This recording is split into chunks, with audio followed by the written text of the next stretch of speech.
let's go through this step by step. How did a girl who was brought by her parents to the United States from Lebanon, your home country, schooled in the United States, clearly smart, went to university in Texas, read history, how did you get involved with the sex porn industry?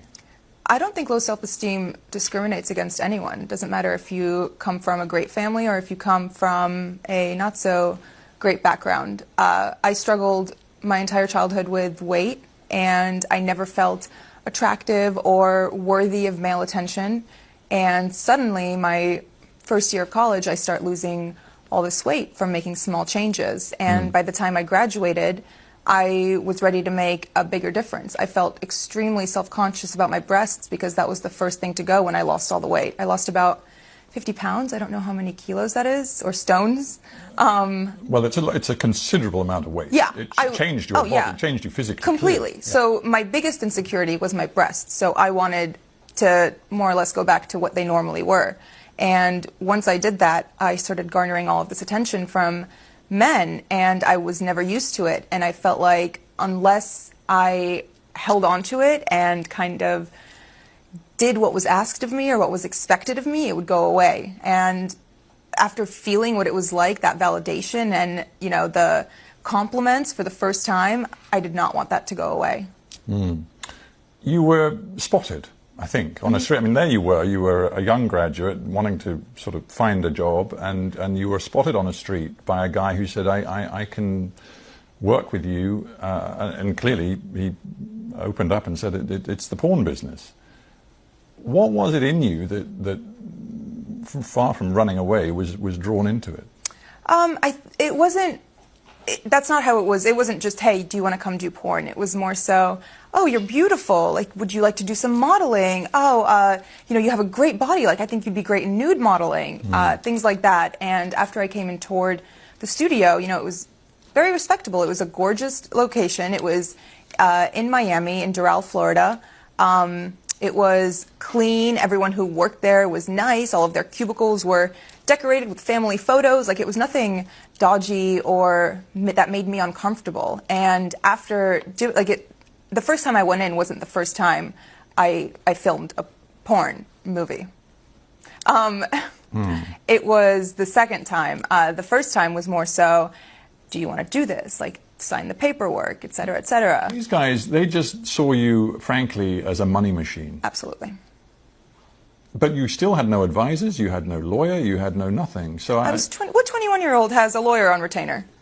I'm just trying to get my head around how stressful this must have been, and whether even now, because you sit here so poised, and obviously a lot of time has passed and you've moved on, but do you think there is some sort of post-traumatic stress that is in you from this experience? Yes, and I think it kicks in mostly when I go out in public, because the stares I get, I feel like people can see through my clothes, and it brings me deep shame. It makes me feel like I lost all right to my privacy, which I did, because I'm one Google search away. Yeah. And those images you cannot expunge. No. You have no right, even though it is deeply personal to you, you have no right to remove them from anybody's view around the world. Yeah. It is very hard. It is. And I'm just thinking, this isn't, I mean, this story is your story, but frankly, it's also the story of other porn actors and actresses. I honestly started seeing that recently after the interview came out, and people started reaching out, and all of the emails go, my manager checks them, and when he gets stuff like that, he filters them and sends them to me. And reading the words of some of these girls who have been sex trafficked and forced into porn, and all of these stories of girls whose lives have been ruined by it, and by men who have taken advantage of them, and by contracts that they didn't even understand the jargon of, it makes me feel like, okay, maybe it was good that I started talking, and that I posted this interview, and that I'm speaking out now, because other people feel the same way. And even if they don't relate on as deep a level as, you know, doing porn, they can relate on the level of being insecure and being pressured into doing something they didn't want to do. You were wearing the Islamic headscarf, often known as hijab, and of course then it developed into a sort of a sex scene. You must have known how provocative that was. I verbatim told them, "You guys are going to get me killed."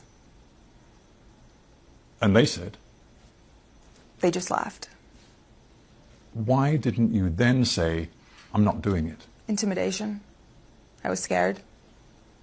But I knew that if I said no, it would, you know, they're not going to force you to do it. At that point, that's rape. No one's going to force you to have sex. But I was still scared. I mean, have you ever felt scared not scared, but nervous to speak up and say something at a restaurant when your food's not right and the waiter comes by and says, "How is everything?" I was intimidated. I was nervous. We interview a lot of people, and many of them are middle-aged or older. It's great to have somebody in the studio who's only 26 years old. There is a school of thought which says that our culture as a whole, I'm not just talking about the United States or the UK, but many, many countries, is being pornified, and that young people in particular are so exposed to pornography, so young in their lives, that it's materially changing the way males and females relate to each other, the way they think about relationships, in a potentially very corrosive, damaging way. What's your take on that? Of course it affects relationships. Porn addiction is very prevalent in America, and I'm sure here too.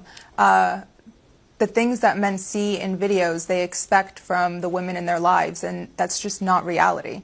No one is going to be that perfect. No one is going to do those acts on a Wednesday night with the person they love.